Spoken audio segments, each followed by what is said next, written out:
Everyone loves to ball on a budget. Why would you spend thousands of dollars on something that you so desperately want? Hey, Daddy, I want... That thing I want. Who says I can't?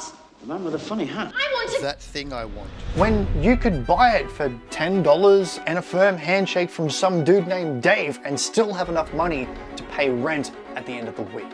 It's why websites like Shein, Temu, Alibaba, and Wish, it's why those websites are absolutely crushing it. But Facebook Marketplace, oh my God, there are no rules, no nothing. It is an untamed and wild beast. You could imagine, to my surprise, when I found a $30 camera, a $30 Fujifilm Finepix S5800. I have no clue, no expectations, no experience, no nothing on how this camera would perform and work, but I definitely didn't know that this camera would change my photography forever. So the specs of this camera aren't really anything to scoff at. Released 17 years ago in 2007, this camera is what's called a bridge camera. It's a weird hybrid between a point and shoot and a DSLR or mirrorless camera. The S5800 boasts a 1.5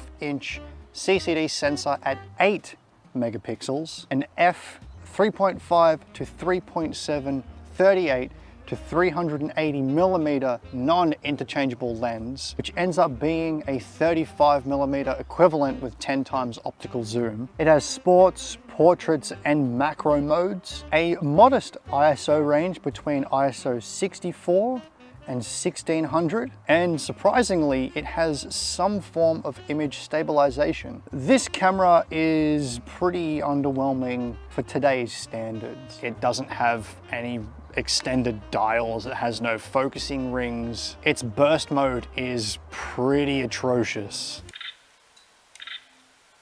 Its autofocus is fairly unreliable, and it doesn't shoot RAW, so that means you're always going to be shooting in JPEG. I could waffle on about the pros and cons of this for the next while, but I'd be wasting the internet. You came here to see how this does in a real world scenario, so let's go take some street shots and see how it really works.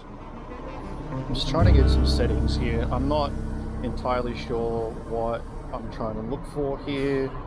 I guess f6.3 is going to be fine. We got 5, the 4.5 is going to be fine. And then I feel like, let's do shutter speed of 1/100th of a second. I feel like I should set up a goal here.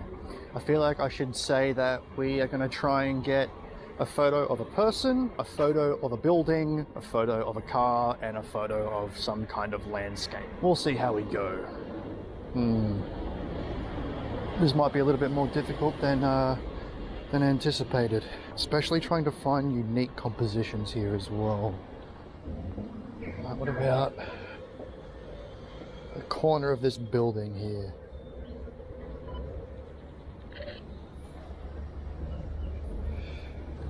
Okay, we got to change those settings. Let's 500th of a second. Yeah, we'll shoot it like this. Let's change the shutter speed to 1/1000. Yeah, that's nice. It's nice and cloudy, so it's not going to be super crazy.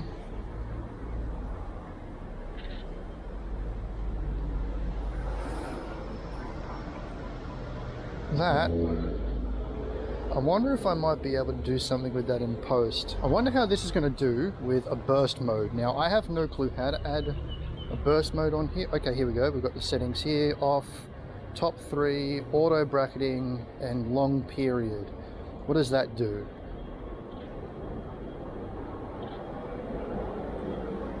Okay, what did that do? So by holding it down, it took 2 photos. Okay. Let's try top 3 and see if that does something. So, let's try the corner of... Did that do anything? Oh, it did! Oh, it totally did. Okay. I've got this figured out a bit. This is another thing with something that costs 30 bucks is that the learning curve isn't as easy as it is with more expensive cameras. Now, unfortunately, I'm not going to be able to wait and find a nice car, so it's just going to have to be of any car. But we've got to get these settings right first. Don't any super macro, don't want that. Let's go into the settings. We want to change the shutter speed. Let's try and do a panning shot instead. At least that way we got something here.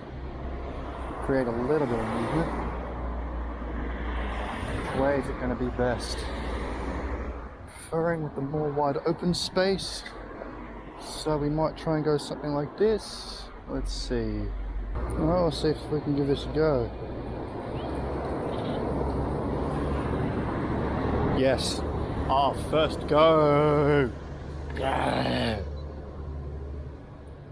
That is awesome. I mean, the framing's a little off, but that is awesome.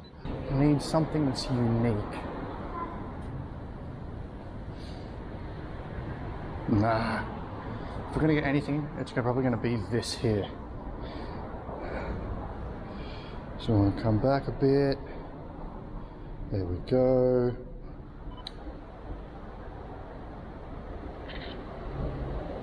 Yeah, that's better.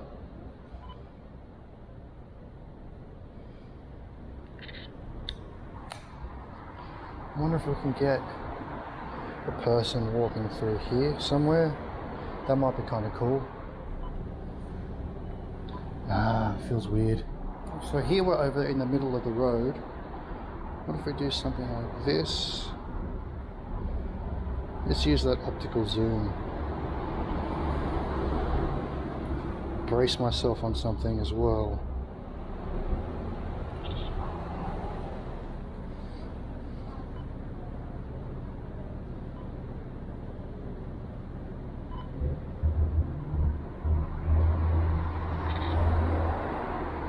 I wonder if I can get maybe a shot of someone crossing the road. Maybe something like that could be cool. It will be cool, just got to make sure that these settings are pretty bang on for something right now.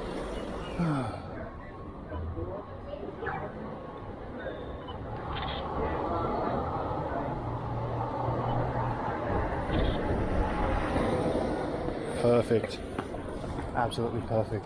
Jumping over to Lightroom, we are going to look at the photos we took with the S5800. Now, I have culled these already, but I haven't actually given any kind of critique to these just yet.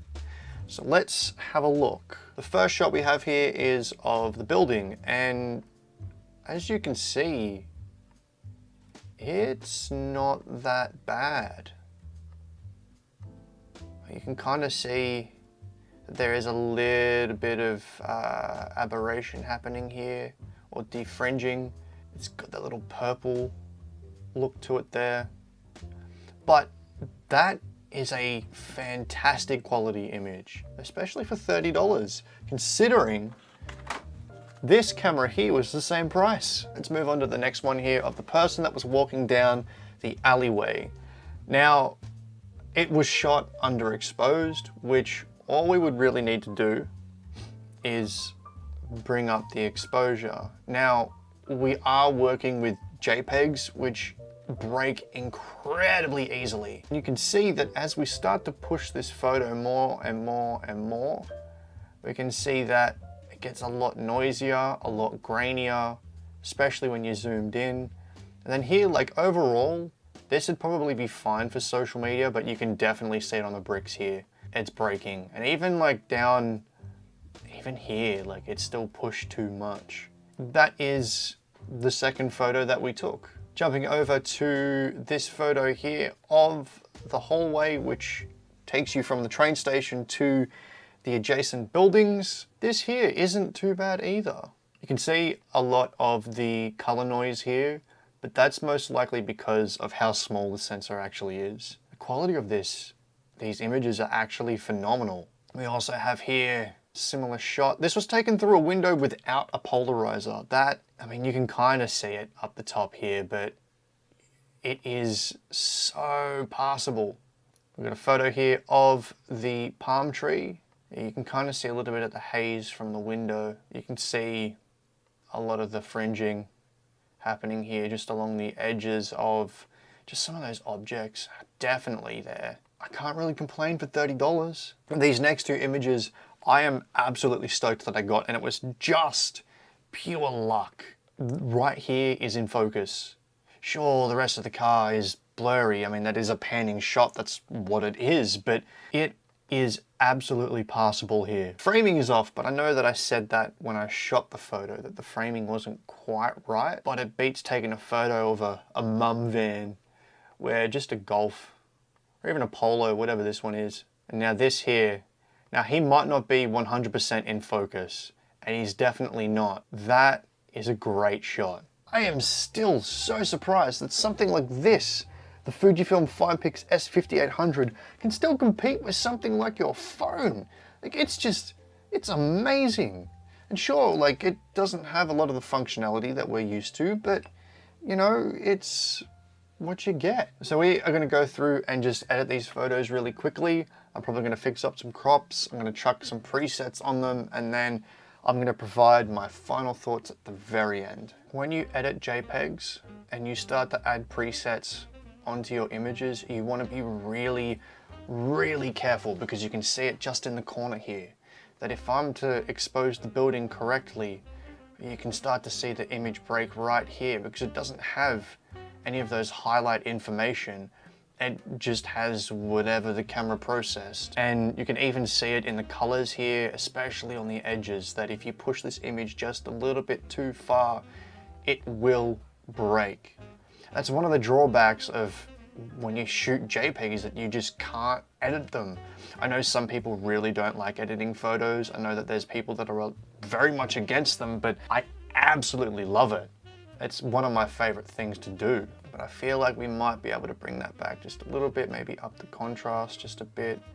And let's maybe bring those blacks down here. Okay, let's copy that. I'm gonna paste the same preset with minor adjustments across all these images here, which is my Arty preset from my V2 preset bundle pack. And if you want the same look that you see here today, click the first link in the description, because these presets will absolutely overhaul your whole editing process.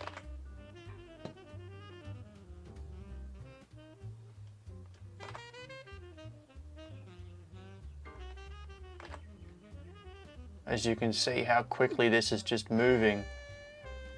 You don't even, it's literally copy, paste, fix a couple of settings, and then boom, you're done. Seriously, with what we just had before versus what we have now, these photos are amazing. Please let me know your thoughts down below, whether you thought that the Fujifilm Filmpix was actually a great camera, or whether you think that this thing belongs in the trash. Personally, I love it. Sure, it doesn't have its functionalities, but this thing makes you work for your shots, as opposed to some of the more modern cameras where you can just spray and pray. You have to slow down. This thing forces you to slow down, play with the settings, and actually work for your shots. And that ultimately makes you a better photographer, and it has made me a better photographer. If you want to pick up some Lightroom presets that absolutely overhaul your whole editing experience, click the top link in the description. And just because we're done here does not mean that the adventure is over. Click right here to see me review a $100 Sony camera, and smash my face to subscribe, and I will see you over here.